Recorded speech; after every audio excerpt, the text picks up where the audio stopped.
Bonjour et bienvenue dans cette deuxième séquence. Nous approchons de la moitié du MOOC et nous allons changer un peu d'optique pour passer à la théorie assez abstraite, à un aspect plus calculatoire en introduisant le calcul matriciel. Tous les espaces vectoriels qui interviendront dans cette séquence sont de dimension finie. Tout vecteur de grand E admet une décomposition unique dans la base U1, U2, UN. On en déduit, en utilisant la linéarité de f, la décomposition de f de x dans la base V1, V2, Vp de grand F. On remarque que l'image du vecteur x par petit f est déterminée de manière unique par les images des vecteurs d'une base de grand E. On ramène le calcul de l'image d'une infinité de vecteurs au calcul des images d'un nombre fini de vecteurs. On décompose le vecteur f de U1 dans la base V1, V2, Vp. Les coefficients des décompositions ont deux indices. L'un renvoie à la base de départ, l'autre à la base d'arrivée. On définit les décompositions des images de tous les vecteurs de la base de grand E. On a donc np coefficients aij. On reprend la décomposition de l'image par f d'un vecteur x quelconque de grand E. Les coefficients aij déterminent les images des vecteurs de la base. L'image par f de n'importe quel vecteur de grand E est déterminée par les np nombres réels aij. Nous allons maintenant utiliser cette propriété pour introduire le calcul matriciel. À partir de la décomposition du vecteur x dans la base U1, U2, UN, on a introduit les coordonnées d'un vecteur dans une base. À partir des coordonnées, on définit la matrice d'un vecteur dans une base. Les décompositions précédentes donnent les matrices des vecteurs f de U1, f de U2 jusqu'à f de UN. La matrice de l'application f par rapport à deux bases est un tableau à n colonnes et p lignes de nombres réels. Les colonnes de la matrice sont les matrices des vecteurs f de uj dans la base V1, V2, Vp. Il est très important de retenir cette image pour éviter les erreurs. Si f est une application de E dans f, la dimension de E est le nombre de colonnes de la matrice, la dimension de f est le nombre de lignes. Nous allons maintenant définir le produit d'une matrice à p lignes et n colonnes par une matrice à n lignes et une colonne, de telle sorte que le produit de la matrice de f par la matrice de x soit la matrice de f de x. On va pour cela chercher les coordonnées du vecteur f de x dans la base V1, V2, Vp. On peut toujours inverser des sommes finies. On en déduit la matrice de f de x. On définit le produit ligne par colonne des deux matrices, ce qui donne, en utilisant le symbole somme, il est plus pratique pour effectuer le produit de placer la matrice colonne au-dessus de la matrice rectangulaire.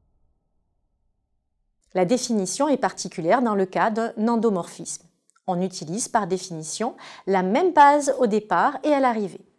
Prenons un premier exemple. On se place dans la base canonique de R2. On détermine f de E1 avec la définition de f. De même pour f de E2. On utilise également la base canonique dans R3. On décompose le vecteur f de E1 dans la base canonique de R3. De même pour f de E2. On peut alors construire la matrice de l'application f dans les bases canoniques de R2 et R3. Attention, la matrice d'une application linéaire dépend des bases dans lesquelles on se place. Nous verrons dans une autre séquence des formules de changement de base. On peut utiliser la matrice pour déterminer l'image de notre vecteur de R2. On décompose x dans la base canonique de R2. On en déduit sa matrice dans la base. La matrice de f de x est égale au produit des deux matrices. On fait le produit de la première ligne par la matrice colonne. On multiplie les premiers éléments entre eux, puis les seconds, et on ajoute les deux produits. On fait de même avec la deuxième ligne, puis avec la troisième. On a obtenu la matrice de f dans les bases canoniques de R2 et R3. La matrice du vecteur f de x permet de déterminer sa décomposition dans la base canonique de R3. Et en utilisant les lois de composition interne de R3 et les vecteurs de la base canonique, on obtient le vecteur f de x. Prenons un exemple. En dimension n. L'application identique est un endomorphisme de grand E. On obtient facilement les images des vecteurs de la base et la matrice de l'application identique dans la base E1, E2, En.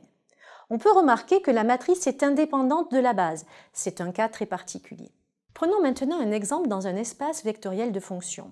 Nous avons vu dans un exercice que f1, f2 est une base de vect f1, f2. On détermine phi f1 de x. On l'exprime en fonction de f1 de x et f2 de x. Les fonctions phi de f1 et f1 plus f2 prennent la même valeur pour tout x appartenant à R, donc elles sont égales. On fait de même avec f2.